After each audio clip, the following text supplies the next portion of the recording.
स्वागत करो यार। स्वागत है हमारे संडे संवाद में।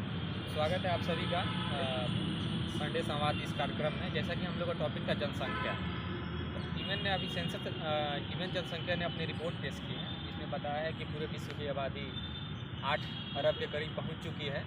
और भारत के परिप्रेक्ष्य में उन्हें बताया है कि भारत की आबादी 142 करोड़ और वहीं चाइना की आबादी 143 करोड़ हो चुकी है, जो कि आने वाले समय में 2023 में चाइना को भी भारत पीछे छोड़ देगा। तो भारत विश्व में सबसे ज़्यादा जनसंख्या वाला देश बन जाएगा। इसी के परिप्रेक्ष्य में हम लोग बात करते हैं कि भारत की आबादी इतनी तेज़ी में बढ़ क्यों रही है, इसके कारण क्या थे, इसके बैकग्राउंड की पृष्ठभूमि क्या रही है इसके बढ़ने की। तो सबसे पहली बात, भारत की जो आबादी है वो 3 चरणों में बढ़ी। सबसे पहला चरण जो था हमारा 1911 से लेकर 1930 तक का सबसे निम्नतम स्तर चरण था, जिसमें मृत्यु दर बहुत ज़्यादा थी और ये क्या बोलते हैं कि जन्म दर था, लेकिन मृत्यु दर उससे ज़्यादा थी। 100 बच्चों में मात्र 62 बच्चे केवल मर जाते थे, मात्र ये 38 बच्चे ही जी पाते थे।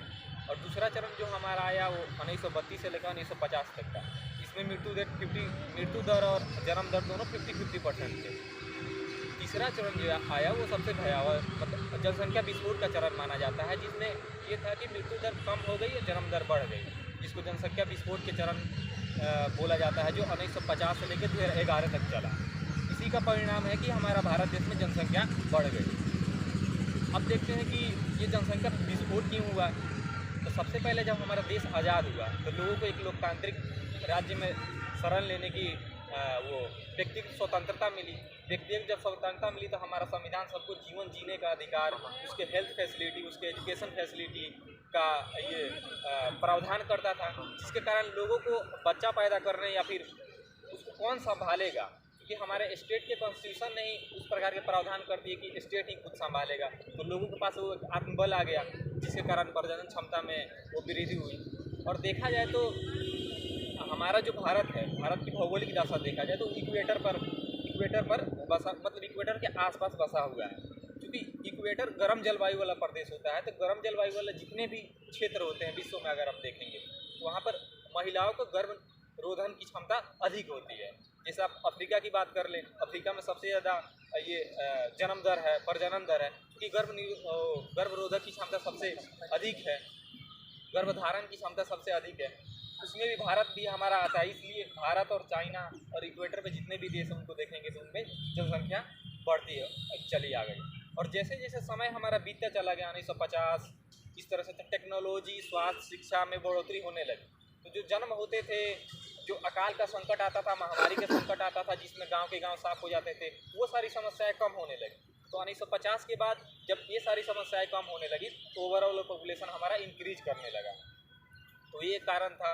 और अब देखते हैं कि ये तो कारण हो गए, और सब कारण या सरकार के नीति नियम को भी देख सकते हैं। जैसे कि पंचवर्षीय योजना में फैमिली ये परिवार नियोजन पर ध्यान दिया गया कि परिवार को किस तरह स्टेबल करना है, हमको उनको किस तरह शिक्षा देना है, और स्वास्थ्य के उनको किस तरह एक राष्ट्र का संसाधन बनाना है, ह्यूमन रिसोर्स के रूप में हम उनके यूज कर पाएँ।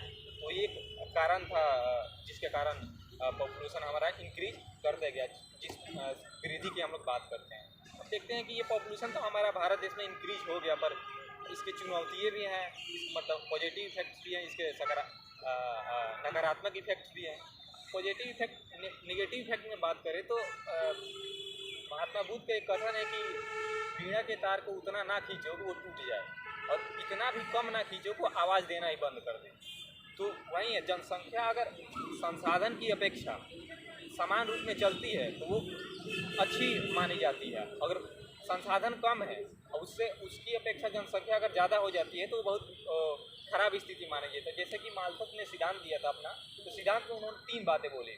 पहली बात उन्होंने ये बोला था कि अगर संसाधन की संसाधन ज़्यादा है और पॉपुलेशन कम है तो ये सबसे अच्छी अवस्था मानी जाती है। और दूसरा ये है कि संसाधन भी उतना ही है और जनसंख्या भी उतना ही है, ये भी अच्छी अवस्था मानी जाती है। लेकिन बुरी अवस्था तब हो जाती है जब संसाधन की अपेक्षा जनसंख्या बढ़ जाती है, ये सबसे बुरी अवस्था मानी जाती है। तो क्या होता है, अगर इस तरह के सिचुएशन आ जाते हैं तो अकाल, भुखमरी इस तरह की वो क्या बोलते हैं घटनाएं होने लगती है और फिर पहली अवस्था में ही आदमी इंसान पहुंच जाता है। तो वो सैचुरेशन हमारा अभी विश्व के परिप्रेक्ष्य में देखें तो एशिया और अफ्रीका जैसे देशों में चल रहा है। ये निगेटिव इफेक्ट्स की बात हो गई। पॉजिटिव इफेक्ट्स में अगर हम आए तो पॉजिटिव इफेक्ट्स में बात करें कि जैसा कि ये किसी देश की एक कार्यशील जनसंख्या होती है डेमोग्राफी इंडेक्स।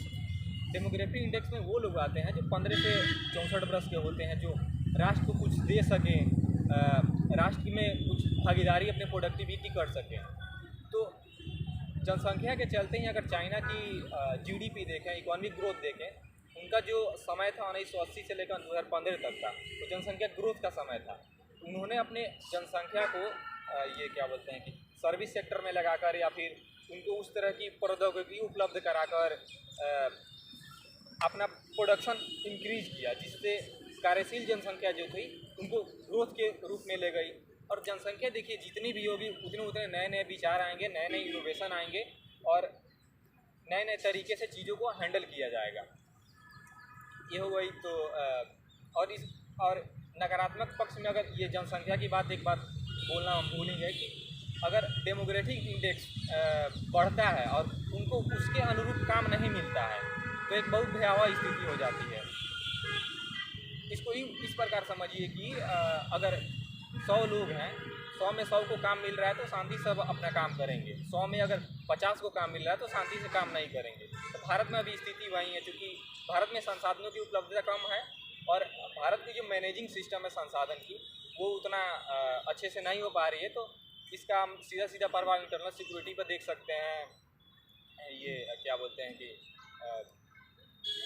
वहीं राष्ट्रीय सुरक्षा में देख सकते हैं या फिर उपद्रव वगैरह जैसे मामलों में देख सकते हैं। तो ये हो गई। अब देखते हैं कि क्या हो सकता है कि आगे की राह क्या हो सकती है। आगे की राह में अगर बात की जाए तो जनसंख्या एक बहुत क्या बोलते हैं कि जनसंख्या का अगर अच्छा उपयोग किया जाए तो ये हमें बहुत अच्छी स्थिति में पहुंचा देती है। अगर इसका ख़राब से उपयोग किया जाए तो बहुत बुरी स्थिति में पहुंचा देती है। हालांकि जनसंख्या अब धीरे धीरे कम भी हो रही है, जैसे कि हमारा नेशनल फैमिली हेल्थ सर्विस का सर्वे का रिपोर्ट बताता है कि अभी मोर्टालिटी रेट 2.1 पहुंच चुका है एक महिलाओं के औसत बच्चे की ये प्रजनन दर। और उसके लिए जनसंख्या नीति भी लाई गई 2000, जिसमें फैमिली प्लानिंग पर बात किया गया और सारी प्रक्रियाएँ भी की गई। और हम लोग ही यहाँ बैठे हैं, अगर किसी को ये पूछा जाए कि आने वाले दिनों में कितने बच्चे आपके होंगे तो सबका मानना होगा 1 या 2, क्योंकि उस प्रकार की शिक्षा भी बढ़ रही है। तो ये एक स्वाभाविक क्रिया है, जनसंख्या धीरे धीरे कम भी होगी। तो निष्कर्ष के तौर पर यही कहा जा सकता है कि सरकार को इस पर कुछ अपने तरीके से करना चाहिए, जैसे कि सरकार कर भी रही है मातृवंदना योजना, जिसमें स्त्रियों को उस तरीके का प्रोवाइडेशन कराया जा रहा है। और बिहार ने साक्षरता के तौर पर या फिर ये उनके आर्थिक रोजगार के तौर पर बहुत सारी योजनाएं लागू की हैं। तो इस प्रकार से किया जा सकता है। और वही है कि एक स्वाभाविक प्रक्रिया धीरे धीरे खत्म ये क्या बोलते हैं कि कम हो रही है और आने वाले दिनों में कम हो ही जाएगा, क्योंकि अवेयरनेस बढ़ रही है, तैयारी हो रही है।